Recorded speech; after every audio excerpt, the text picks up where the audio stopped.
With Apple's new announcement of the Mac Studio and Studio Display, I think it's very natural that I started to get some questions from those of you in the Mac community, and I wanted to cover a couple of those in this episode.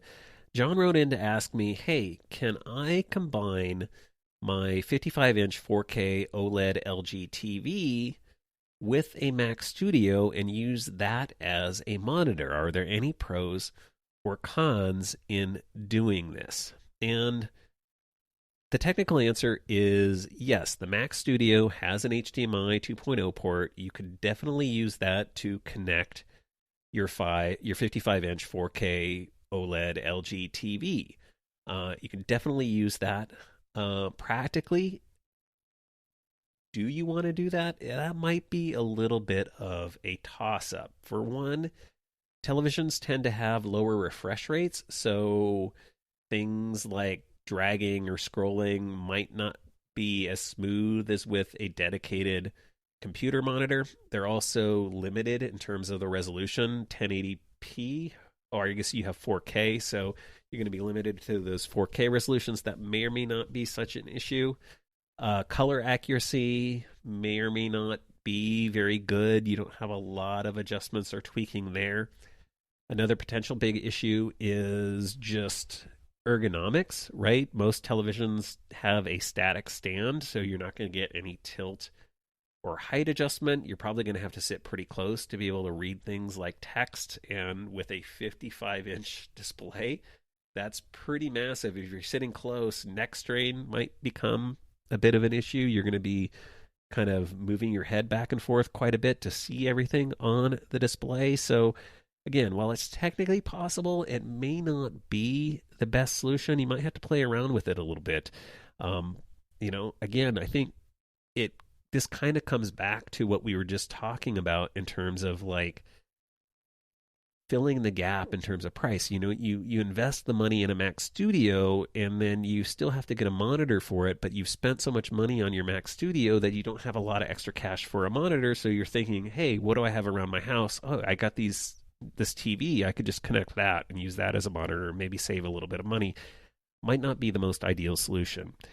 Another way to go is there are some affordable $300 to $500 4K displays out there on the market. That might be something that you actually want to look into. Doesn't add too much cost. I know it's not as cheap as just reusing a TV that you have lying around, but I would say, hey, give it a shot, see if it works for you. If not, you can always go out and buy a new monitor. So great question, and thanks for sending that along, because I think that's something probably a lot of people wonder about. I know I've wondered about just reusing TVs. I've tried it a little bit, and it's not been my favorite experience, but, your mileage may vary. Now, Jimmy actually ordered a new studio display and had a question, so congratulations, first of all, Jimmy, on getting that new display. I'm a little bit jealous, but he says, since the display has an A13 chip inside, why is there no Face ID feature? Maybe that feature will come in later, in a later software update. And this is also a great question because, again, it seems like it should be a no-brainer for Apple to finally add Face ID support to a Mac with their own monitor, right? They're controlling the technology. I'm not really sure why they didn't bring Face ID to the Mac with the Studio Display, but I can definitely speak to technically why the Studio Display and all current Macs with FaceTime cameras don't support Face ID. And that's because Face ID cameras are not just cameras. It's not just the camera that enables Face ID technology. Face ID requires the entire TrueDepth camera system, which is way more than just a camera. It's actually an array of sensors, including an infrared camera, a flood illuminator, proximity sensors, ambient light sensors, front camera, IR dot projector. Like, you need a lot of sensors in there.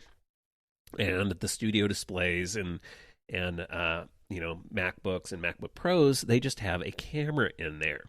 So since the Studio Display only has a camera, they actually wouldn't be able to even enable Face ID with a software update because it just frankly doesn't have the sensors in there. But that still does beg the question, why didn't they put a TrueDepth camera system into the Studio Display? Now, historically, when we've talked about the notebooks, it's always been believed that the limit was actually the displays themselves. They're just frankly too thin to fit all of those sensors into the laptop lid. So Apple would either have to make laptop lids a lot larger, put in a bump. Like there aren't a lot of good solutions to jam all those sensors into a laptop. But for a desktop, like an iMac or this new Studio display, the question becomes, why isn't Apple putting Face ID in there? And maybe it's because they want to maintain a similar experience across all of their Macs, and using Touch ID is good enough.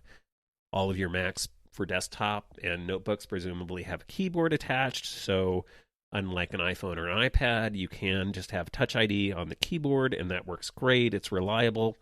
You also have the ability to unlock your Mac with an Apple Watch if you have that. So maybe Apple feels like those options are good enough in terms of biometrics and unlocking.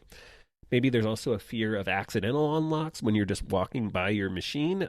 I don't really know. It's a little bit puzzling, but I think it's a really great question and something a lot of people have been asking, and probably something only an Apple engineer could answer for us. And I'm going to guess that they are not talking. But I appreciate all the questions and follow-ups for Mac Studio and Mac Studio displays. I'm sure many of you also have questions or thoughts or ideas. If you want to share those and send those along, I'd appreciate it. Maccast@gmail.com.